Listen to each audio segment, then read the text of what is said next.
Hello दोस्तों, welcome to the KP learning point. Hope so कि आप सब लोग अच्छे होंगे और एग्ज़ाम की तैयारी आप सब लोगों की अच्छी चली होगी। तो जैसे कि आज जो हमारा टॉपिक है वो है सैमुअल्सन बिजनेस साइकिल। तो जो सैमुअल्सन बिजनेस साइकिल है वो हमारा जो है ट्रेड साइकिल कई बार आपको किताबों में देखने को मिलेगा। तो ये माइक्रो माइक्रो इकोनॉमिक्स का काफ़ी इंपॉर्टेंट टॉपिक है। जो सैमुअल्सन बिजनेस साइकिल है वो हमारा जो केन्स बिजनेस साइकिल मॉडल के बाद आया था। तो जो हमारा जो केन्स बिजनेस साइकिल मॉडल काफ़ी इंपॉर्टेंट है। केन्स को तो आप जैसे जानते होंगे कि इकोनॉमिक्स के जो हैं बादशाह हैं।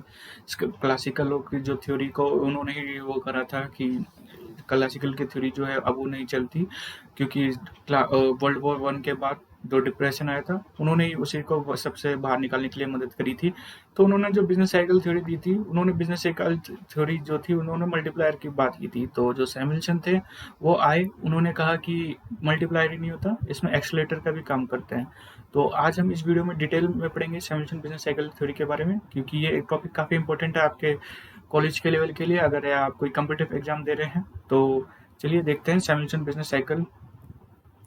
तो पहले हम देखते हैं कि बिजनेस साइकिल होता क्या है। बिजनेस साइकिल जैसे ऐसा रहता है कि जो हमारे जो देश हो गया, कोई बिजनेस हो गया, उसमें ना जो हमारा जो आउटपुट होता है, एम्प्लॉयमेंट रहता है, उसमें फ्लक्चुएशन आती रहती है over the period of a time. कभी वो आपको देखेंगे कि एकदम पीक पर आप एक्सपेंशन कर रहा होगा, बढ़ रहा होगा, एकदम पीक पर होगा, पीक के बाद रिसेशन आएगा, थ्रू का मतलब होगा सबसे लोएस्ट पॉइंट पे होगा।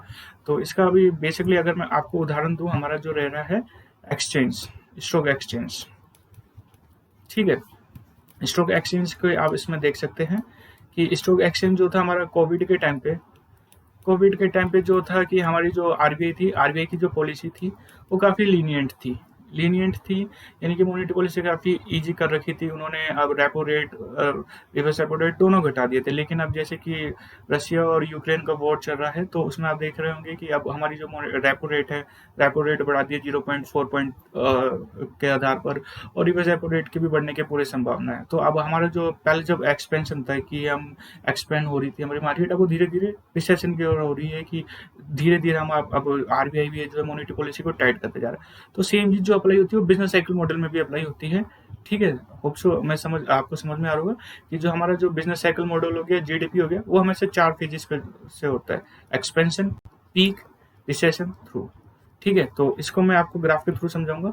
जैसे कि ये ग्राफ है, आप ये कोई किसी बिजनेस साइकिल का मान सकते हो, किसी देश का मान सकते हो, कि जैसे कि ये ग्रोथ होगा, नीचे जा रहा है, ठीक है, जैसे ही ऊपर की तरफ बढ़ रहा है, ये हमारा हो गया ग्रोथ, ये ग्रोथ हो गया।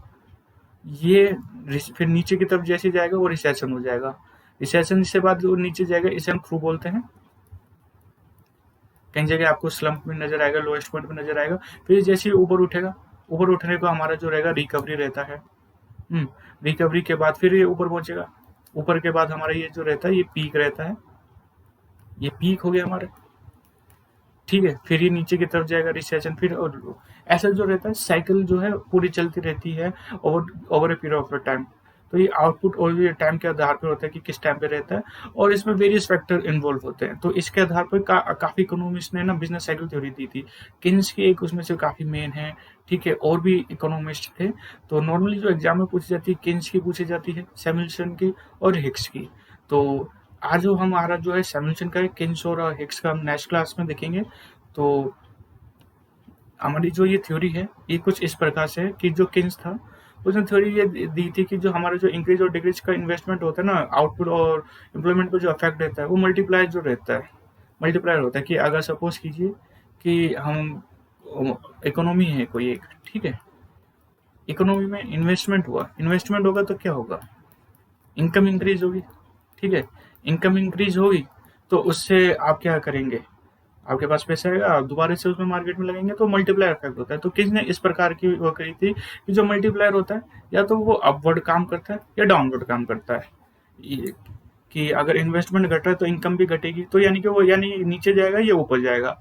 तो जो सैमुअल्सन था वो जब अपनी थ्योरी लेकर आया, उसने कहा कि हमारा जो मल्टीप्लायर तो काम करता ही करता है, साथ साथ में ना एक्सीलेटर भी होता है। कि इन्वेस्टमेंट जो आपने इंट्रोड्यूस करा, इनकम हुआ, तो वो भी उससे भी मल्टीप्लायर का भी उस पर अफेक्ट पड़ेगा, मल्टीप्लायर भी उससे वो करेगा। तो ये जो था सैमुअल्सन का, ये इसकी थ्योरी का मान्य था। जो मेन कोर अगर आपसे पूछा जाए what is the core of the Samuelson theory, उसका ये था कि मल्टीप्लायर एक्सीलेटर दोनों अफेक्ट करते हैं साइकिल फ्लक्चुएशन को इकोनॉमिक एक्टिविटी के लिए। ठीक है। अब जैसे कि ये मैं आपको अपने स्क्रीन पे देख रहे होंगे, ऑटोनोमस इन्वेस्टमेंट है कि सपोज कीजिए कि थोड़ा सा ना इन्वेस्टमेंट हो गया इंक्रीज। ठीक है, इन्वेस्टमेंट इंक्रीज हो गया, ये इंड्यूस, ये जो साइन है ये इंक्रीज का है, और ये आई हमारा हो गया इन्वेस्टमेंट का, और ए जो है ऑटोनोमस इन्वेस्टमेंट। ठीक है, इन्वेस्टमेंट आया, तो इन्वेस्ट आने के बाद क्या होगा, इन्वेस्टमेंट आने के बाद जाहिर सी बात है कि हमारी जो इनकम है, इनकम इंक्रीज होगी। अब इनकम इंक्रीज हुई तो उससे क्या होगा, वो मल्टीप्लायर इफेक्ट होगा। मल्टीप्लायर इफेक्ट होगा तो इसमें कुछ इक्वेशन कुछ इस प्रकार की बनेगी, आई ए, ठीक है, एमपीसी, ये हमारी कुछ इस प्रकार की इक्वेशन बनेगी कि जो हमारी इनकम इस प्रकार की होगी, जो हमारा इन्वेस्टमेंट हुआ, ठीक है, इन्वेस्टमेंट इंक्रीज हुआ, इन्वेस्टमेंट इंक्रीज होने के बाद हमारा जो मार्जिनल प्रोपोर्शनल कंज्यूमर वो कितना चेंज हुआ, उस आधार पे हमारी इनकम बढ़ेगी। अब जो इनकम बढ़ रही है फिर वो दोबारा इससे हमारा क्या रहेगी, इन्वेस्टमेंट होगी। ये कुछ इस प्रकार की थ्योरी थी। तो ये जो रहेगा हमारा,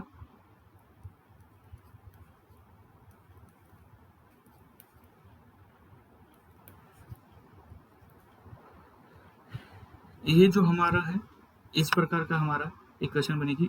जो हमारा ऑटोनोमस इन्वेस्टमेंट होगा, वो इन्वेस्टमेंट आता है थोड़ा सा ऑटोनोमस अपने आप से ही, तो ऑटोनोमस इन्वेस्टमेंट आएगा, इनकम पे अफेक्ट करेगा, इनकम से हमारा इन्वेस्टमेंट अफेक्ट कर रहा है मार्जिनल प्रोपोर्शनल कंज्यूम से, और इन्वेस्टमेंट जो हो रहा है एक्सीलेटर का भी अफेक्ट काम करेगा। यू का मतलब जो है ये हमारा साइज ऑफ एक्सीलेटर है, यू का मतलब जो है हमारा साइज ऑफ एक्सीलेटर, ठीक है। और आईडी का जो हमारा मतलब है कि जो हमारा इन्वेस्टमेंट जो है वो इंड्यूस कैसे कर रहा है, ठीक है, कि इनकम से वो इन्वेस्टमेंट भी हमारा इंड्यूस हो रहा है, आईडी का मतलब हमारा वो है। तो होप्स आपको ये समझ में आया होगा। तो अभी हम आगे चल के देखते हैं। अब जैसे कि कुछ इक्वेशन जो बनती है, जैसे कि सैमुअलसन ने बात करी थी, जो हमारी जो फ्री प्राइवेट इकोनॉमी होती है ना, वो दो तरीके से अफेक्ट करेगी, एक्सीलेटर और मल्टीप्लायर करेगी। तो एक्सीलेटर और मल्टीप्लायर कर जाएगी, जैसे कि मैंने आपको ये बताया कि हमारा इन्वेस्टमेंट हो गया और हमारा मार्जिनल प्रोपोर्शनलिटी टू कंज्यूम। अब इन दोनों के जो फैक्टर रहेंगे ना, वो हमारे डिसाइड करेंगे कि इकोनॉमी का कैसे वो रहेगा, हमारी बिजनेस साइकिल किस प्रकार से चलेगी। तो जैसे कि आप ये देख रहे हो, इक्वेशन कुछ इस प्रकार से बनेगी हमारी। जो इनकम है, वाई टी का मतलब जो है हमारा, जैसे कि आप यहाँ पे देख सकते हो, टी का मतलब हमारा टाइम पीरियड है, वाई से इनकम है, सी से हमारा जो हो जाएगा कंजप्शन, ठीक है, टी से फिर टाइम पीरियड, आई का मतलब इन्वेस्टमेंट है, टी का मतलब time period, C T consumption time period, ये सी ए जो है हमारा ऑटोनोमस कंजम्पशन, और सेम वाई टी हमारा प्रीवियस ईयर ऑटोनोमस कंजम्पशन, यानी कि इस बार का जो नॉर्मली आप देखा किसी की इनकम जीरो होती है लेकिन फिर उसके पास खाने पीने के लिए कहीं से आ जाता है, तो वो रहता है कि कंजम्पशन जीरो नहीं होता कभी भी, वो हमेशा थोड़ा बहुत रहता ही है। और जो कंजम्पशन प्रीवियस ईयर का रहेगा और टाइम पीरियड, ये हमारी जो इक्वेशन बनेगी। दोबारा से समझाता हूँ आपको। हमारा जो इनकम है हमारी, ठीक है, इनकम डिपेंड करेगी कंजम्पशन और इन्वेस्टमेंट पे, और हमारा जो कंजम्पशन डिपेंड करेगा हमारे प्रीवियस ईयर के कंजम्पशन पे, कि हमने पिछली बार कितना खाया था और मिनिमम इस बार हमें कितना जरूरी है। इन दोनों को मिलकर हमारा कंजम्पशन डिसाइड करता है। तो ये होप सो आपको समझ में आया होगा। तो ये जो एक्सीलरेटर मल्टीप्लायर इफेक्ट है, ये इस तरीके से काम करेंगे, ठीक है। अब जैसे रहता है सैमुअलसन और जो है, इनने बात की कि जो हमारी इकोनॉमी है ना, 5 तरीके से अफेक्ट करेगी। जो है ये 5 तरीके से अफेक्ट करेंगे। ग्राफ कुछ इस प्रकार से बनेगा, ये जैसे कि हमारा ये सॉरी इससे टच होगा, ठीक है, ये इससे टच होगा और ये ऐसे जाएगा, ये ए, ये बी, सी, डी, और ये अगर इधर पड़ेगा ई। ये अब सी और एमपीसी के जो हमारे रेशियो रहेंगे, कैपिटल आउटपुट और मार्जिनल प्रोपोर्शनल रेशियो, कि कहाँ पे पड़ेगा। तो इसको मैं अभी आपको बोर्ड पे समझा के बताऊंगा कि हमारा कैसे अफेक्ट देता है, कैसे अफेक्ट करता है, ठीक है। जैसे कि अभी हम वीडियो में देख रहे थे सैमुअलसन मॉडल और बिजनेस साइकिल हम पढ़ रहे थे। तो जैसे कि आपने जो अपने स्क्रीन पे देखा था, तो हम उससे पहले थ्योरी पढ़ रहे थे। तो अब हम इसके ग्राफ देखेंगे। तो सैमुअलसन का जैसे मैंने आपको वीडियो में पहले में बताया था कि जो सैमुअलसन है वो एक्सीलरेटर और मल्टीप्लायर दोनों पे काम करता है। ए का मतलब एक्सीलरेटर, एम का मतलब मल्टीप्लायर, ठीक है। तो जो केन्स की थ्योरी थे उसको आगे बढ़ के बनाया था, और सैमुअलसन के बाद जो आए थे हिग्स आए थे। हिग्स ने जो दिया था वो लिमिट के दिया था कि जो हमारे जो रहते हैं कितना लिमिट रहता है। तो इस वीडियो के बाद हम हिग्स के बारे में पढ़ेंगे, हिग्स का बिजनेस साइकिल मॉडल। तो अभी जब जैसे कि मैं आपको बताया था कि जैसे सैमुअलसन ने बिजनेस साइकिल मॉडल का उसने बताया था कि वो हमारी जो मल्टीप्लायर और एक्सेलरेटर है वो 5 तरीके से इसको अफेक्ट कर सकती है। तो 5 तरीके से कैसे अफेक्ट कर सकती है, इसको हम इस ग्राफ के थ्रू पढ़ेंगे। ठीक है, तो जैसे मैंने ये ग्राफ बनाया है, ये हमारे जो रहते हैं ना सी हम कैपिटल आउटपुट रेशियो और marginal proportionality of consume, MPC. ठीक है, एमपीसी और कैपिटल आउटपुट रेशियो, इन दोनों के जो कॉम्बिनेशन होंगे ना, वो यहाँ इसमें से कई रीजन में पड़ेंगे। अगर ए में पढ़ते हैं तो साइकिल अलग तरीके से बनेगी, उसमें जो बनती है साइकिल लेस बनती है। ठीक है, बी में जो बनेगी वो डैम्प बनेगी, सी में जो डी में बनेगी वो एक्सप्लोसिव बनेगी, सी में जो बनेगी वो धीरे धीरे बढ़ेगी आगे कांस्टेंट की तरफ, और ई में जो बढ़ेगी वो कांस्टेंट एम्पलीट्यूड की तरफ। इसमें सब में वैल्यू सब अलग अलग होती है। एमपीसी हम कांस्टेंट मान के चलेंगे कि हमारी जो एमपीसी की वैल्यू है वो 0.5 है। ठीक है, और कैपिटल आउटपुट रेशियो जो है वो बढ़ता जाता है। ए रीजन में हम इसको 0 मानेंगे, बी में हम इसको 1 मानेंगे, ऐसे हम धीरे धीरे इसको बढ़ाते रहेंगे, 2 3 4 करके ऐसे हम इसको आगे बढ़ाते रहेंगे, तो वो हमारा रीजन बनेगा। तो जैसे कि अभी मैंने ये आपको बताया, अब हम देखेंगे ग्राफ। अब ये ग्राफ को ध्यान से देखिएगा, आप इसका स्क्रीनशॉट ले लीजिएगा, क्योंकि आगे ये ग्राफ और काम आने वाले हैं। क्योंकि जब हम ग्राफ बनाएंगे रीजन ए में कहाँ पड़ता है, रीजन बी में कहाँ पड़ता है, जरूर देखिएगा। तो अब हम देखेंगे कि हमारा केस 1 क्या होता है। मैं आपको बता रहा था कि जो सैमुएल्सन का जो ग्राफ बनता है, 5 केसेस होते हैं, जो मैंने अभी आपको जो ग्राफ देखा था। तो जो अगर रीजन ए में पड़ता है, जो आप ग्राफ देख रहे हैं, जो आप देखा था, जो ग्राफ ए अगर रीजन ए में पड़ता है, जो एमपीसी और कैपिटल आउटपुट का रेशियो होता है, जो उसके जो कॉम्बिनेशन होते हैं, उसमें जो हमारी एमपीसी की वैल्यू होगी वो 0.5 होगी, और जो हमारा कैपिटल आउटपुट रेशियो होता है वो हम यहाँ पे मान के चल रहे हैं 0। अगर ऐसा कुछ सिचुएशन बनती है तो वो जो होगा हमारा वो रीजन ए में पड़ेगा, और रीजन ए में पड़ेगा तो हमारा साइकिललेस पाथ होगा। साइकिललेस पाथ कुछ इस तरीके से बनेगा। ठीक है, और जो हमारा जो इक्विलिब्रियम होगा कुछ इधर होगा। जो हमारा ओल्ड इक्विलिब्रियम था वो इस तरफ से जा रहा था, और न्यू इक्विलिब्रियम होगा वो इधर जाएगा। इसकी कोई जो रहता है साइकिललेस पाथ का मतलब होता है कि इसको हम प्रेडिक्ट नहीं कर सकते कैसे होगा, कि ये कितना ऊपर जाएगा या कितना नीचे जाएगा। तो इसलिए इसका हम नाम देते हैं साइकिललेस पाथ। जब हमारा एमपीसी और कैपिटल आउटपुट रेशियो जो होती है रीजन ए में फॉल करती है अकॉर्डिंग टू सैमुएल्सन, और हम उसमें जो वैल्यू मान के चल रहे हैं एमपीसी की 0.5 और वी की 0। वी का मतलब हमारा कैपिटल आउटपुट रेशियो। और दूसरा हमारा जो केस बनता है कि एमपीसी और जो कैपिटल आउटपुट रेशियो होगा वो रीजन बी में फॉल करता है। अगर रीजन बी में फॉल करेगा तो उसमें हमारी जो एमपीसी वैल्यू होती है, हम मान के चलते हैं कि हमारी एमपीसी वैल्यू यानी कि मार्जिनल प्रोपोर्शनलिटी टू कंज्यूम 0.5 है, और कैपिटल आउटपुट रेशियो जो हमारे 0.5 है।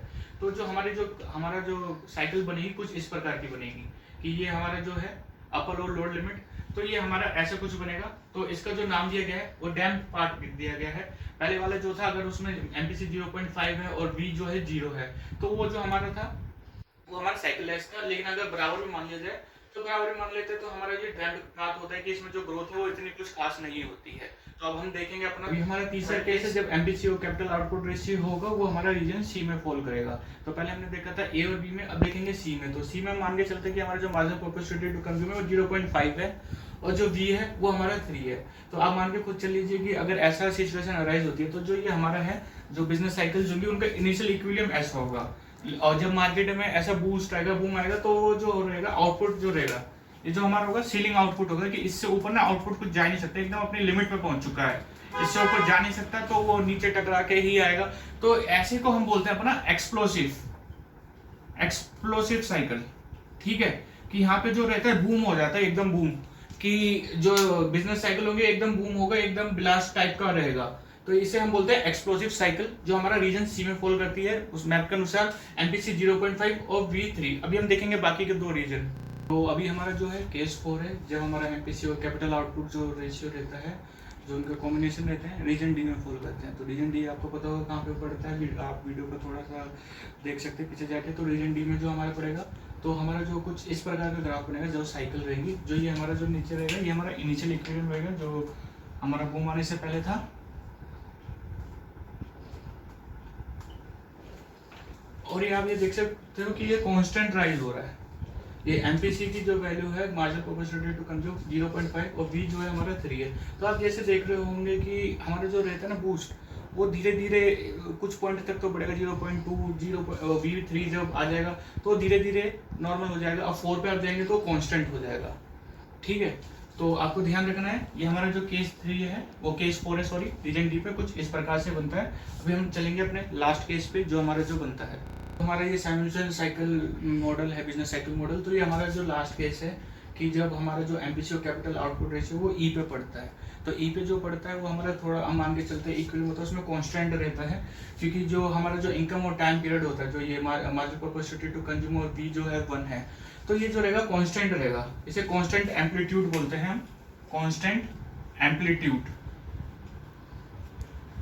ये आपको वर्ड कहीं किताबों में देखने को मिल जाएंगे, कांस्टेंट एम्पलीट्यूड रहता है। तो इसमें जो रहता है कि जितनी ग्रोथ होगी ना उतना ही नीचे जाएगा, जितना नीचे जाएगा उतना ऊपर जाएगा। तो ये जो रहता है इस साइकिल के रहते हैं, नॉर्मली जो बिजनेस मॉडल रहते हैं इसको ज्यादा प्रेफर करते हैं, ना कि साइकिल है डैम्प्ड एक्सप्लोसिव साइकिल रहेगी या कॉन्स्टेंटली ऊपर जो बढ़ता रहेगा।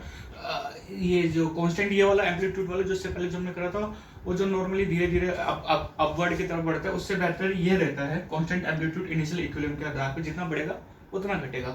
तो अगर आपको ये जो बिजनेस साइकिल सिमुलेशन का जो बिजनेस साइकिल मॉडल है आपको पसंद आया हो तो प्लीज वीडियो लाइक कीजिएगा, और नेक्स्ट वीडियो में हम देखेंगे हिक्स का जो बिजनेस साइकिल मॉडल था, बिल्कुल सेम इसी से मिलता जुलता है। तो जब तक के लिए थैंक यू।